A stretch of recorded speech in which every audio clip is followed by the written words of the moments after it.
भाजपनं आम्हाला हिंदुत्व शिकवण्याची गरज नाही, वक्फ सुधारणा विधेयक आणि हिंदुत्वाचा संबंध तरी काय, आम्ही हिंदुत्वाचे मूळ शिलेदार आहोत, असं ठाकरेंच्या शिवसेनेचे खासदार संजय राऊत यांचं म्हणणं आहे. वक्फ विधेयकाला राष्ट्रीय स्वयंसेवक संघाचाही पूर्ण पाठिंबा नाही, असं वक्तव्य संजय राऊतांनी केलंय.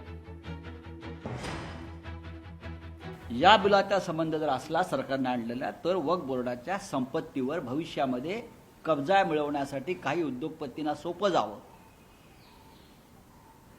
त्यासाठी या बिलाचं स्पष्ट प्रयोजन दिसत आहे. हा त्यांच्या लाखो कोटी रुपयांच्या प्रॉपर्ट्या जमिनींसंदर्भातला विषय. त्याच्यामध्ये कोणाला तरी घुसवून भविष्यामध्ये त्या प्रॉपर्ट्या आपल्या लाडक्या उद्योगपतींना देता येतील का, त्यासाठी ही झालेली ही पायाभरणी आहे. हे मला स्पष्ट दिसतंय, आम्हाला स्पष्ट दिसतंय. देवेंद्र फडणवीस यांनी आम्हाला बाळासाहेब ठाकरे हिंदू हृदय सम्राट आणि शिवसेना शिकवू नये आणि हिंदुत्व अजिबात शिकवू नये. भारतीय जनता पक्षाला, मी देवेंद्र फडणवीस यांचं नाव, भारतीय जनता पक्षाला मिशा फुटल्या नव्हत्या तेव्हापासून आम्ही हिंदुत्वाच्या मिशेला पेल देत फिरतो या देशामध्ये.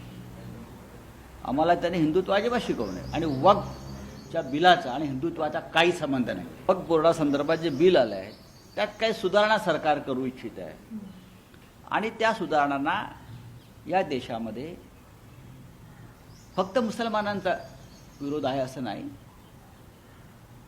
माझ्या माहितीप्रमाणे राष्ट्रीय स्वयंसेवक संघाचाही तसा पूर्ण पाठिंबा नाही या बिलाला. वक्फ बोर्डाचा सुधारणा विधेयक कशा करता आहे, तर या ठिकाणी ज्या पद्धतीने वक्फ बोर्डाने हिंदुत्ववादी लोकांवर अन्याय केला आहे, हिंदुत्ववादी नागरिकाच्या जमिनी लाटल्या आहे, अनेक धार्मिक संस्थानाच्या जमिनी लाटल्या आहे वक्फ बोर्डानी.